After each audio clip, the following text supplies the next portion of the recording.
Hey, this is Scott, and today I want to talk about the Hollyland Cosmo 600 wireless video system, which I'm using right here on this director's monitor cage.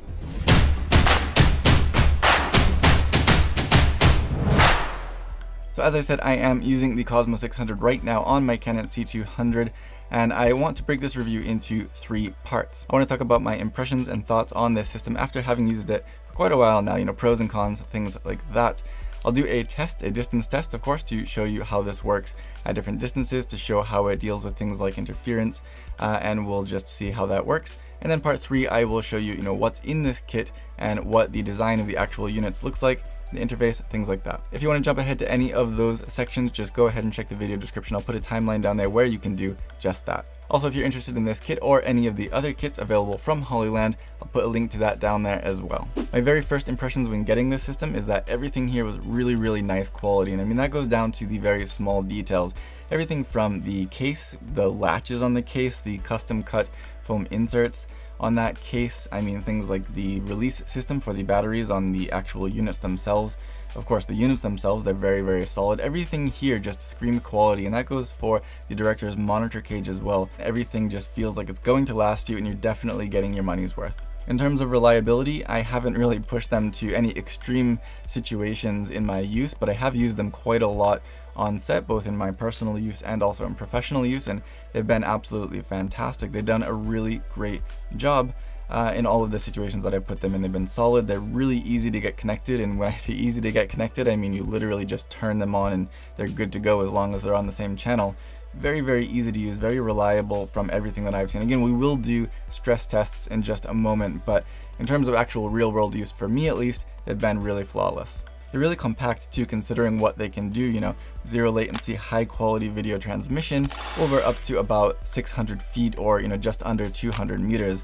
I really think that considering all that, they have a pretty good small form factor. They have a good amount of stuff to get you going inside of this kit, pretty much everything except for the actual HDMI or SDI cables. They have some different mounts. They have, of course, antennas, including one extra, and I did get the standard antennas plus some mushroom antennas, which should give you a little bit of a better connection, especially when you have the transmitter and receiver at maybe different vertical heights. You have one up on a light stand, for example, to see over a crowd of people.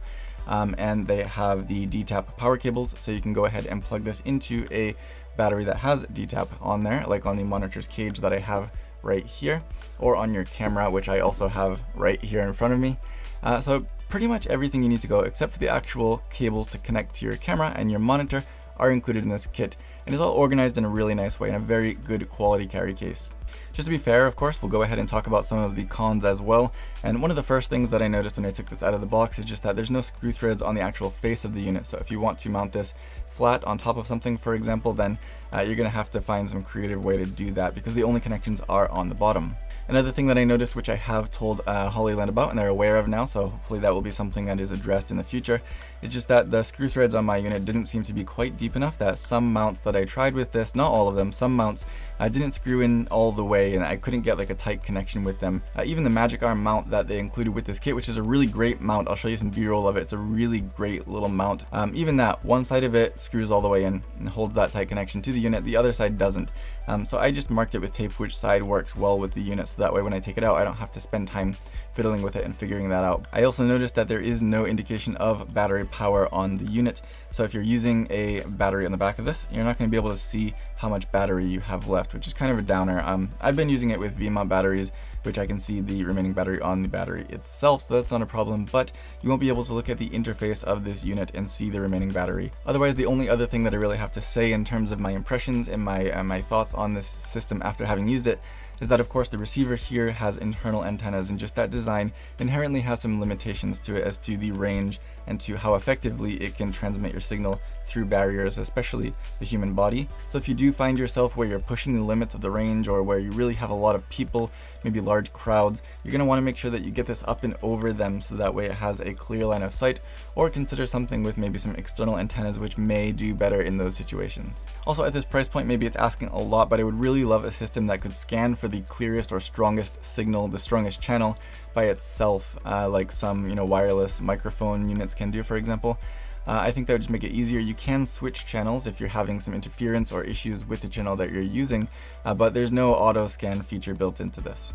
Otherwise, I really love these units. I mean, most of those complaints are really nitpicky, and they haven't stopped me at all from happily using this, again, both on my personal shoots and also my professional shoots over this past month or two that I've been using these units.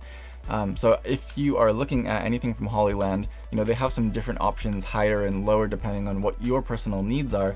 But in terms of the quality of their products, I can say that they're absolutely top notch, very good quality, very solid, and I have a lot of confidence that they will be very long lasting and reliable. So let's jump outside to do some distance tests, and I will show you with the standard antennas and also the mushroom antennas just to see if there's any significant difference there. Anyway, short story long, let's jump into it. Alright, so walking down the steps now.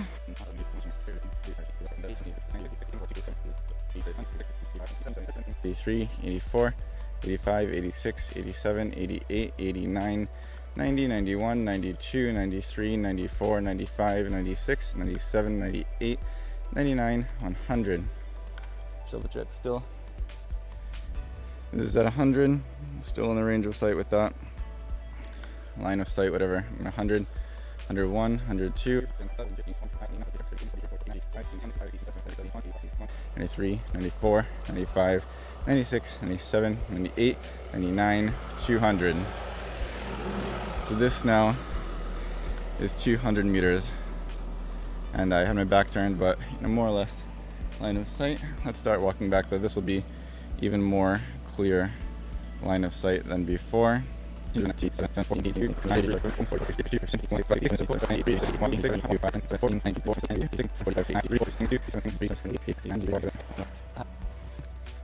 towards the camera. There it is. Let's start walking.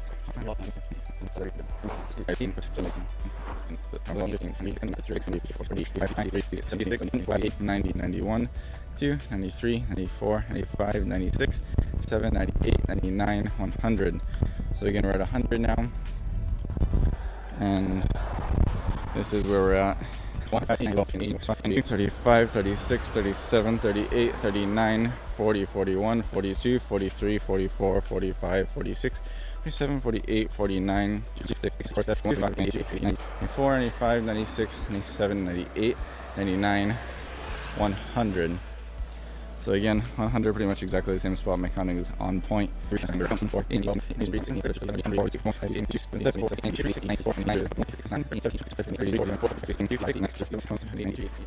Alright, so this is the case that everything comes in. Let's take a quick look at this, how everything is organized in here, what is in here, and then we'll take a closer look at each of the units themselves, how they work, and what things are built into them. So this case is a very, very nice case. It's a waterproof case, so you've got this little pressure valve here, and it's a very, very nice hard case. You've got metal reinforced lock holes here if you want to put locks on this, and you have a nice rubberized handle here, so it's really comfortable and easy to grip when you're carrying it with you.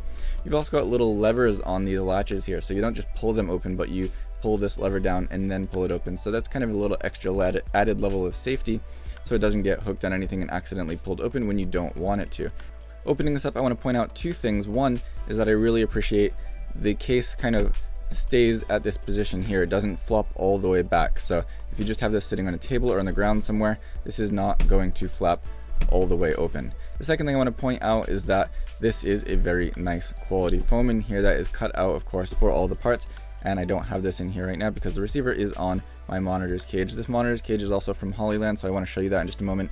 Didn't feel like taking it all apart, but this is where that would go, and it sits in there just like the transmitter does right here. There are a couple little holes on the side here for you to stick your fingers in and lift this up, because this is removable and you do have another layer underneath that with all the little goodies. You'll see this kit comes with 3 antennas for the transmitter, and there's a bunch of empty slots because the receiver in this unit, in this kit, does have built-in antennas, and you don't need these external antennas for it.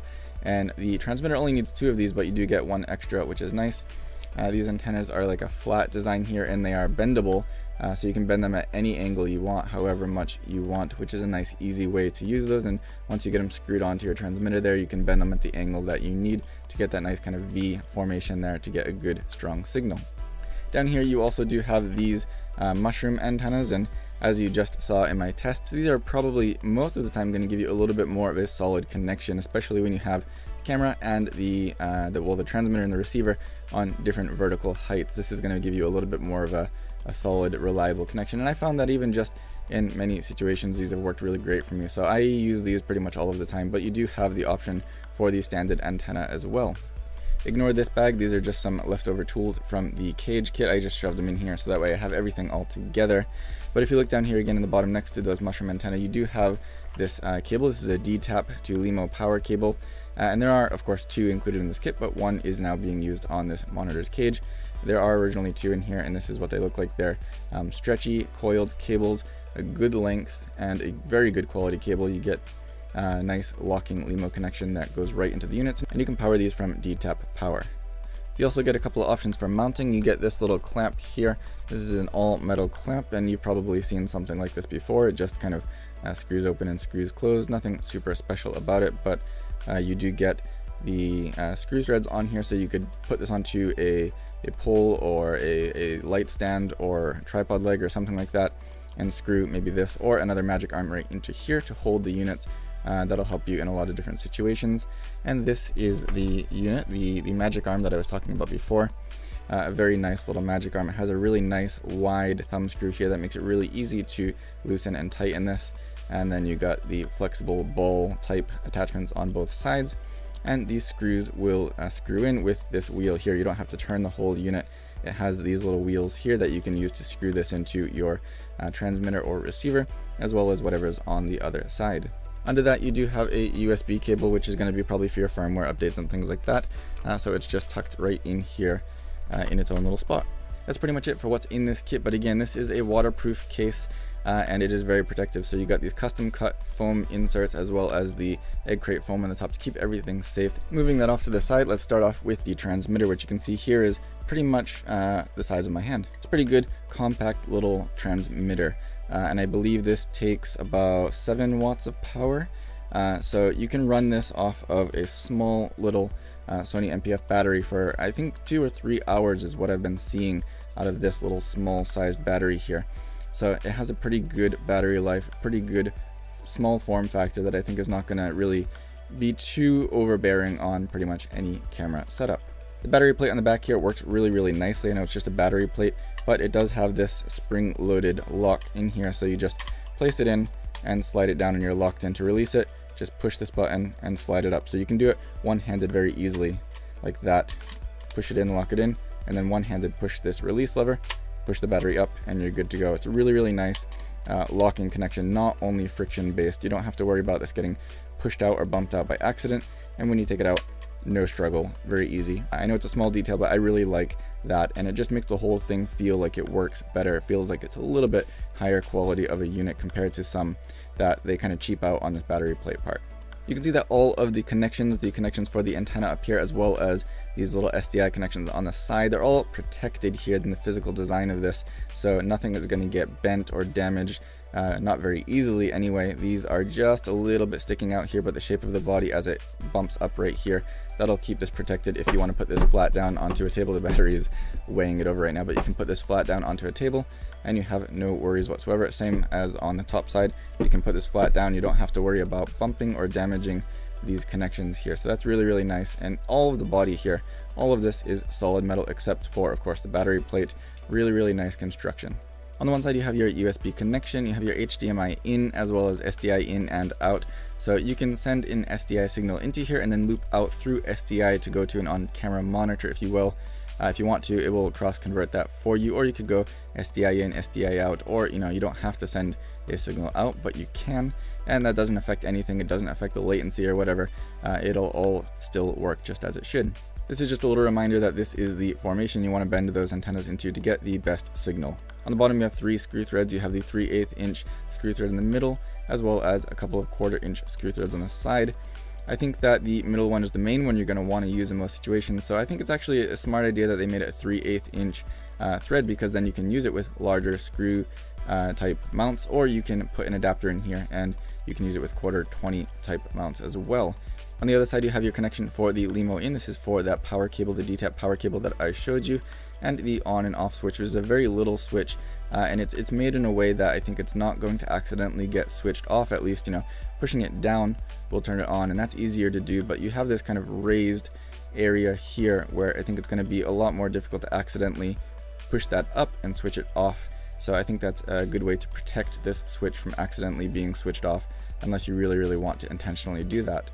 You also have your 3.5mm stereo audio input right here on the side, and that's about it. On the top, like we said, you have your antenna connections here and these little metal protrusions to protect those from being damaged. On the front side, you have your main screen here, which will give you some information, and this will be your interface for doing things like changing your channel and a couple of other things that we'll look into in just a second. And you have a couple buttons here, one for menu and one for up and down, which will allow you to change the channels or navigate through the pretty simple menu. Taking a quick look at the receiver here, you can see it's a little bit larger. If I put it up against the transmitter here, it's just a little bit larger. And it has those built-in antennas. So this top section here is plastic.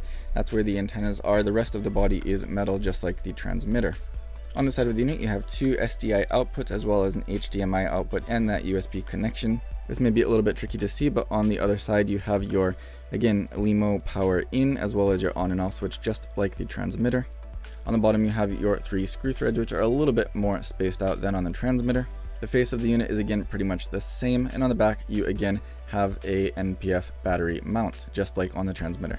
I've gone ahead and connected this to my camera so I can show you a little bit more about the interface here, but also I want to just show you the startup time. So once we turn this on, it takes probably about 5 seconds to get started up and get the signal and everything going, and there we are, we're good to go. On the transmitter here, you have your signal strength as well as your channel. You have the signal source and the signal quality.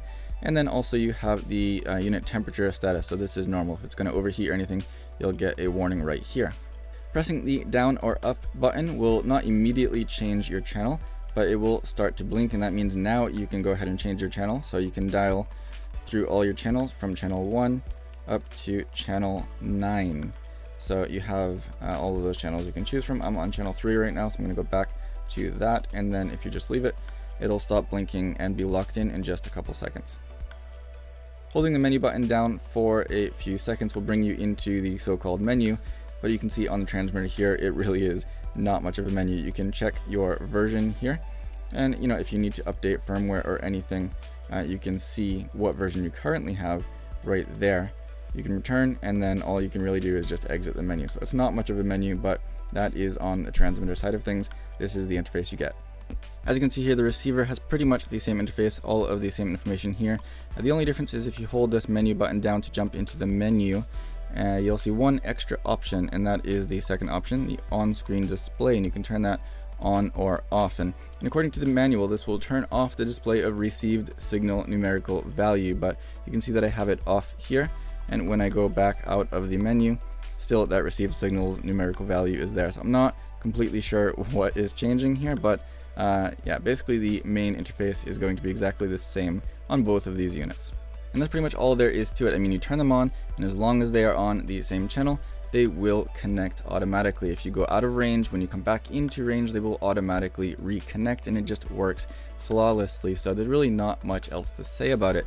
Again, like I said, whether or not you are sending a loop out signal from the transmitter, there's still zero latency in this system, and I will show my test on screen right now once more. And I basically just compared the video from the camera itself to the video feed that I was getting on this monitor, doing some action to see how much delay there was between those two signals, and I did that with the wireless system, and I also did it just with a direct wired connection to my camera, and I got exactly the same amount of delay. I mean, maybe there was some invisible amount of delay, but it was not anything that was visible. I mean, there's 4 frames delay, and that's just inherent of my monitor or the connection of my camera, and the actual wireless system did not introduce any extra delay at all. Just to quickly go over this actual monitor cage that I have here, this is also from Hollyland. Like I said, it's kind of like a rod-based system here where you got a couple of rods on either side, and you can slide these handles up or down as you need, as well as this bar that goes across the top to fit different sized monitors. And you also do have the screw on the bottom, which will hold your monitor in place. I've moved it off to the side here so that way I can fit these inputs on the bottom of my monitor, depending on how your monitor is made. You know, those connections may be on the side or whatever, but you have a little space in there that you can get all your wires and everything tucked away very nicely. And you have a couple of these kind of cheese plates on the bottom that you can use to connect their V-mount battery plate. Sorry, this is all upside down right now. But you can connect their V-mount battery plate to it, as well as the receiver. So it's all right on the back here. And their battery plate also does have a couple of D-tap connections on there. I'm actually just using the D-tap connections on my battery itself, but the plate itself does also have those connections.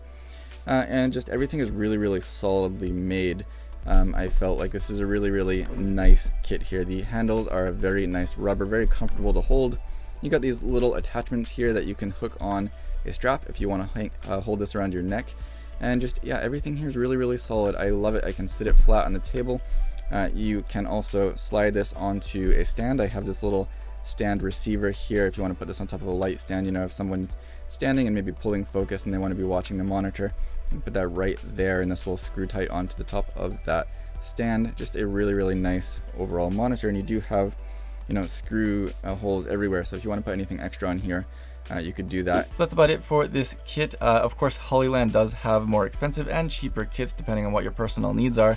One that's been very popular recently has been the Mars 300, which is a really compact kit that they released at a very good price. And you know, there will be some sacrifices with that. Latency for one is going to be worse with that than it is with this kit, and some other small things that you're going to sacrifice for price, but I think that's still going to be a great kit for a lot of people who aren't doing, you know, mission critical things like focus pulling, for example, where you don't really mind the latency quite as much. You know, if you just want somebody to be watching what you're filming while you're filming it, or if you want to use it at a wedding, you know, maybe to throw up the image to a screen that everybody can view live, there's going to be a lot of applications for it, and that's going to be a really great way to get your foot in the door at a lower price. But if you want something that's a little bit higher quality, that may last you a longer time, give you a little bit more range, more options, and also have that zero latency design, this is going to be a really great kit to get your foot in the door at that level.